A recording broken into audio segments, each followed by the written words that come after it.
स्वागत है आप सभी का ग्लोबल डाई यूट्यूब चैनल पर। आज हम लोग करने वाले हैं क्लास नंबर 32। इससे पहले आपकी 31 क्लासेस हो चुकी हैं जिनका प्लेलिस्ट बना दिया गया है। आप लोग प्लेलिस्ट चेक करते रहिए और पढ़ाई करते रहिए, ठीक है। चलिए देखते हैं आज का अपना पहला क्वेश्चन है हमारा कि what is the name of atomic material used for nuclear fission in nuclear power plant.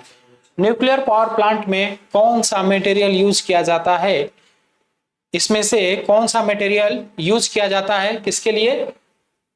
Used for nuclear fission in nuclear power plant, nuclear fission के लिए, नाव के विखंडन के लिए। तो सबसे पहले थोड़ा सा न्यूक्लियर पावर प्लांट के बारे में हम लोग जान लेते हैं।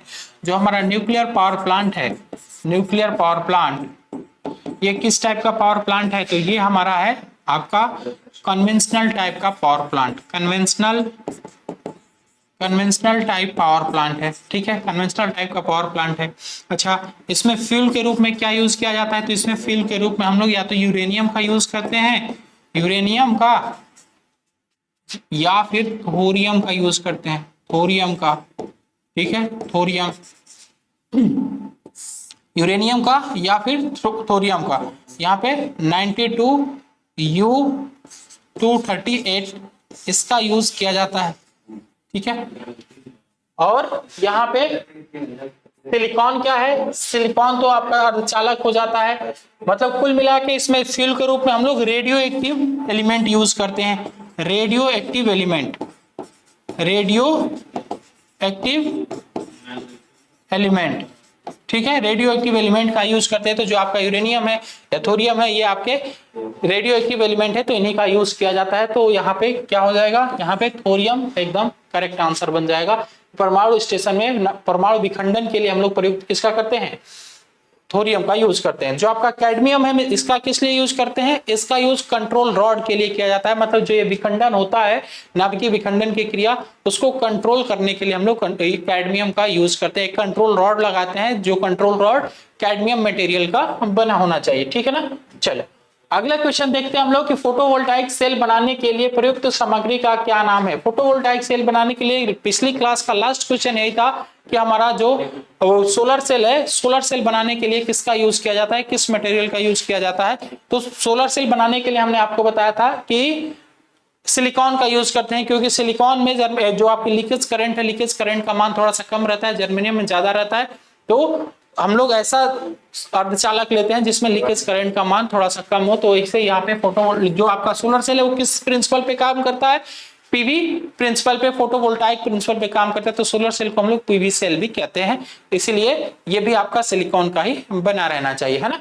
चलिए अगला क्वेश्चन देख लेते हैं हम लोग कि गैर पारंपरिक ऊर्जा स्रोत कौन से। देखो पिछले क्लास में हमने आपको बताया था कि गैर पारंपरिक कौन कौन सा है, नॉन कन्वेंशनल टाइप के कौन कौन से है।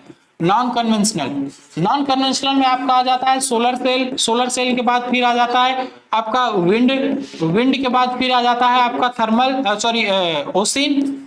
ओसिन आ जाता है, ठीक है। ओसिन के बाद फिर क्या आ जाएगा? टाइडल आ जाएगा, टाइडल, ठीक। तो ये सभी आपके क्या है? ये सभी आपके नॉन कन्वेंशनल टाइप के हैं।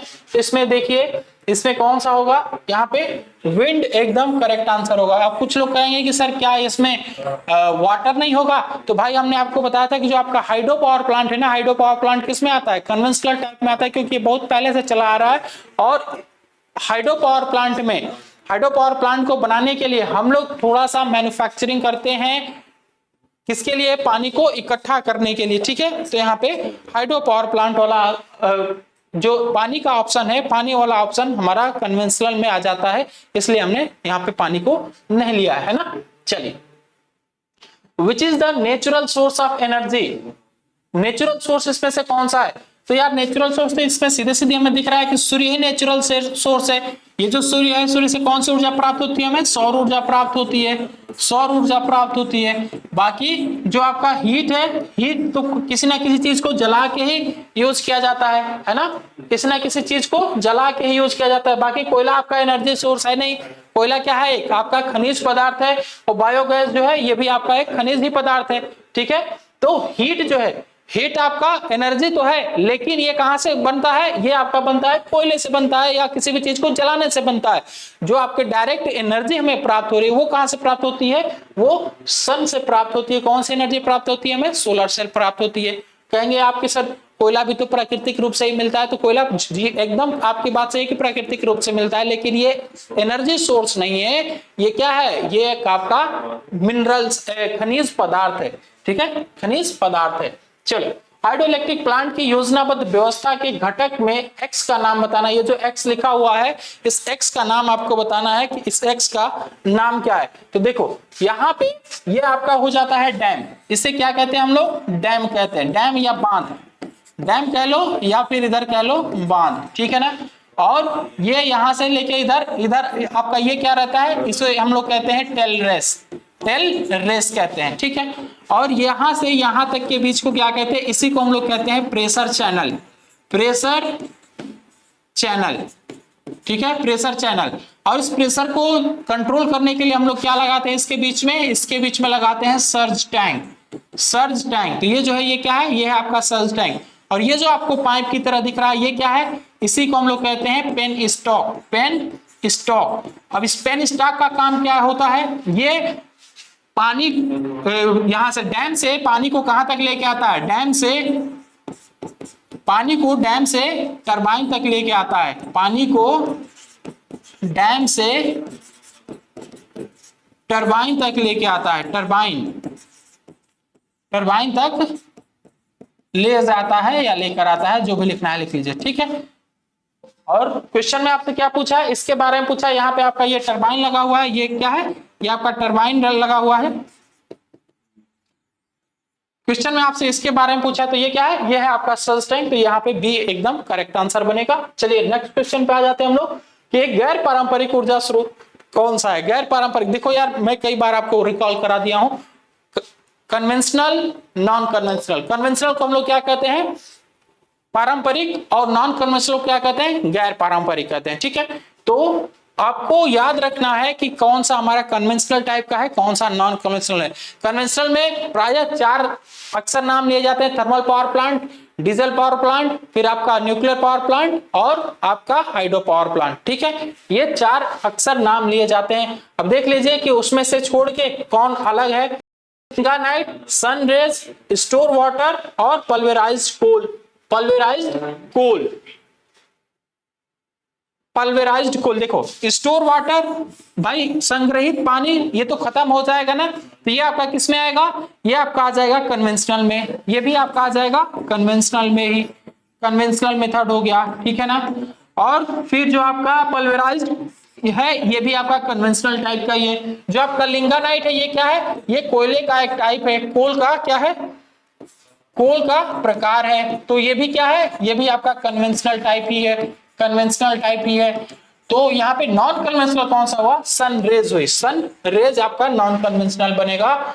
सूर्य की किरण जो है ये आपकी नॉन कन्वेंशनल बनेगी। यहां से हमें क्या प्राप्त होता है, सौर ऊर्जा प्राप्त होता है, सोलर एनर्जी प्राप्त होती है, ठीक है। What is the main disadvantage of non conventional power generation. Non conventional power generation का मेन डिसएडवांटेज क्या है।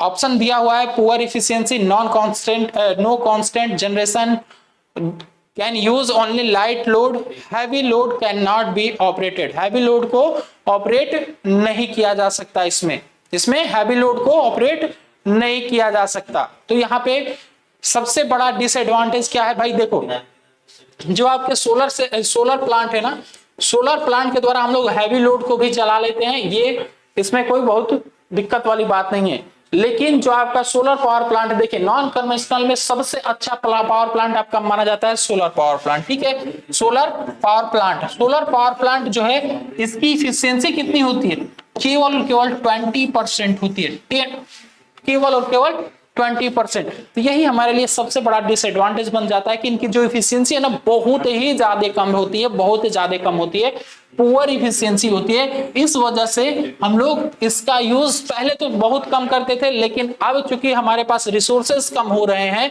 तो हम लोग अब धीरे धीरे शिफ्ट हो रहे हैं किस पे, नॉन कन्वेंशनल पे सोर्स हो रहे हैं, तो शिफ्ट हो रहे हैं, ठीक है।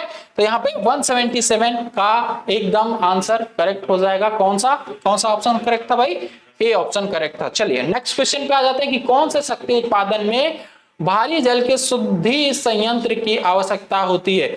जो हमारा जल है उससे क्या किस लिए यूज किया जाता है, शुद्धिकरण के लिए यूज किया जाता है।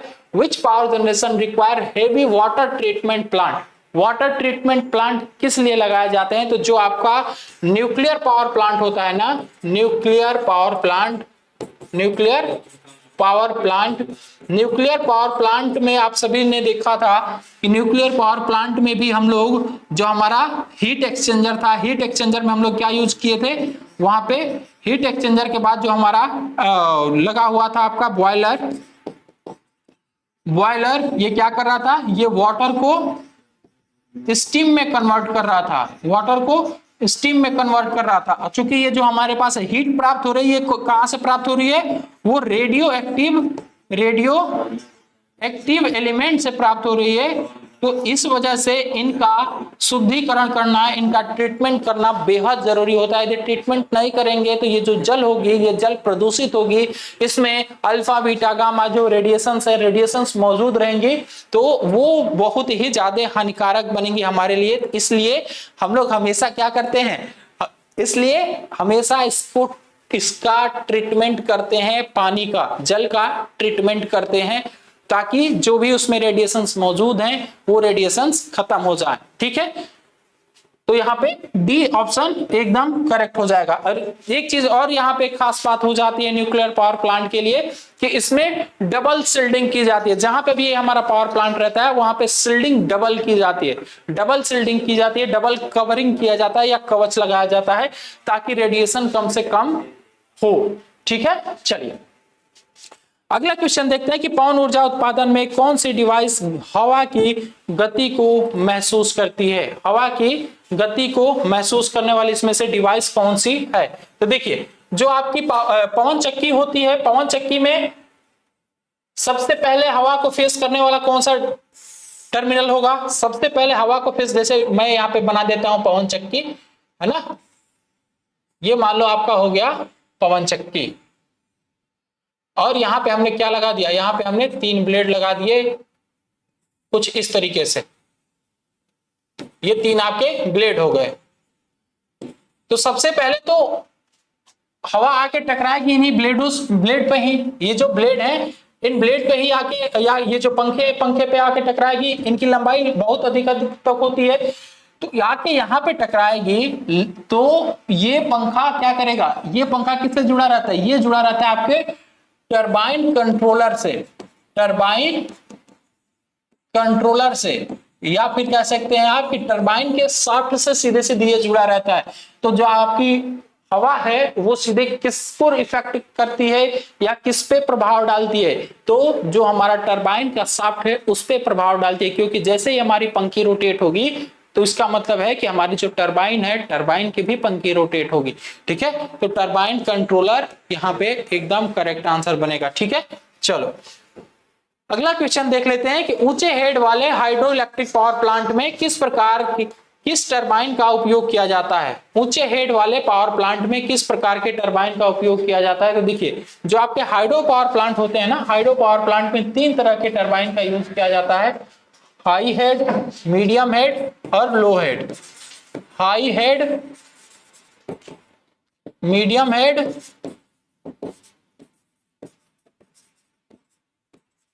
और लो हेड, ये 3 तरह के आपके टरबाइन यूज किए जाते हैं। ठीक है, अब ये तीनों टरबाइन के टाइप कितने होते हैं, टरबाइन के आपके केवल 2 ही टाइप होते हैं, एक होती है आपकी इंपल्सिव टरबाइन, एक होती है आपकी इंपल्सिव टरबाइन, और एक होती है आपकी रिएक्शन टरबाइन, रिएक्शन टरबाइन। ठीक है, रिएक्शन टरबाइन,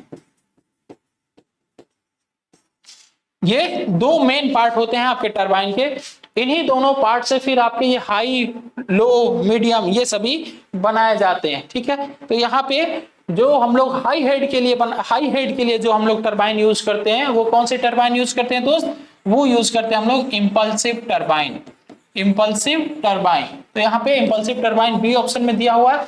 बी ऑप्शन एकदम करेक्ट बन जाएगा इसके लिए। चलिए अगले क्वेश्चन पे आ जाते हैं हम लोग कि पनबिजली स्टेशन में पेन स्टॉक का कार्य क्या है। पेन स्टॉक किस लिए यूज किया जाता है? अभी हमने कुछ देर पहले बताया कि पेन स्टॉक का यूज हम लोग किस लिए करते हैं? डैम से पानी को कहां तक ले जाने के लिए? टरबाइन तक ले जाने के लिए। टरबाइन तक ले जाना है जल को तो हम लोग पेन स्टॉक का यूज करते हैं। पेन स्टॉक होता कैसा है? तो कुल मिला के अरे जैसे आप लोगों ने देखा होगा ना गांव में, अरे बड़का बड़का जो बुम्मा यूज करते हैं पानी को बहाने के लिए, पुलिया में जो यूज किया जाता है ना, सीमेंट का ऐसे गोला सा पूरा रहता है एकदम लंबा लंबा, तो वही आपका एक तरह का क्या है? पेन स्टॉक है। वैसे ही काफी बड़ा बड़ा सीमेंट कंक्रीट का बना हुआ हम लोग पाइप यूज करते हैं, उसी पाइप के द्वारा ही पानी को बहाया जाता है, ले जाकर सीधे टरबाइन पे गिराया जाता है। ठीक है, उतना बहुत फोर्स से वहां पे पानी का फ्लो होता है, इसलिए जो टरबाइन होगी, टरबाइन की ब्लेड चलने लगती है। टरबाइन की ब्लेड जब चलने लगती है तो उससे जुड़ा अल्टरनेटर भी चलने लगता है।